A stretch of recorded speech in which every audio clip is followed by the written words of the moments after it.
mutane da yawa wallahi ba su renu 'ya'yansu akan suna son su ne. Ko sallah fa wannan ta shekara 7 mutane wasu su ba su tadda yaron su wai bacci ya kai, wasu su ba su sa yaran su yi, sai kasance so irin wanda Hausa ke cewa ka so naka duniya ta ƙi shi.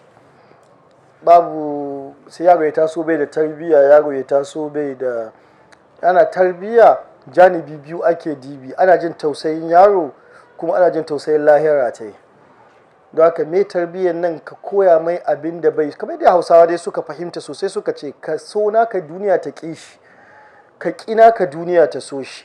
Don haka ka ƙi naka, ai kowa ya san ba ana nufin ka nuna mai ƙiyayya ba, amma dai ka koya mai abubuwan da yaro baya so. Yaro bai son zuwa makaranta cikin sanyi, yaro baya son ka tassai sallah, yaro baya son ka iza shi makaranta, yaro baya son ka sa shi wani aikin wahala, amma kai ka san training kake mai domin gaba ya zan abin kwarai. Kuma da yawa inda aka yi wannan training din gaba sun zan abin kwarai kuma sun gode ma rayuwarsu. Don haka kakku zan yadda ake sagarta yara nan take da an bugi yaro makaranta kaga uban yaro ya taho don me aka bugi ɗanai, kaga ba daidai ba ne. In kai mai haka ya bar karatu ya zama ɗan daba, yan daba suka bashi kashi nan gaba ba ya za ka yi, ba ka ɗauka ce da shi inda suke kuma duk kai ne sanadi. Amma ka bari makaranta, in an ka bugai makaranta ban kwarai an bugai ce kai laifi, ka dinga kula, in ka kula ba za a buge ka ba. Ai ba baka ji zafin abin bane, amma dai tarbiyya ce ka bashi ta ya san haka ake yi.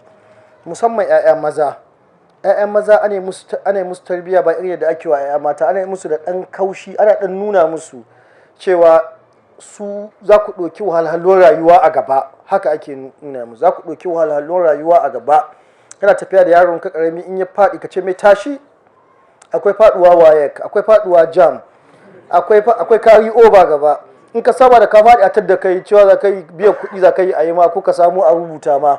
Akwai faɗuwa primary election, akwai fatin ko ya faɗi zaɓe ko a tsashe ka faɗi, duka akwai zuwa ka ɗauko kaya jalli ka zo ka faɗi, duk akwai haka da za ka koya mai tashi da kanka. Faɗuwa yanzu ka fara ci da kai da ka shigo duniya, za ka kakka yadda wai kai sauyi ka tasai, a bari ya tashi da kai ne, sai ya saba cewa in ya san akwai faɗuwa akwai tashi, in ya faɗi ya san shi zai tadda kai ne kawai.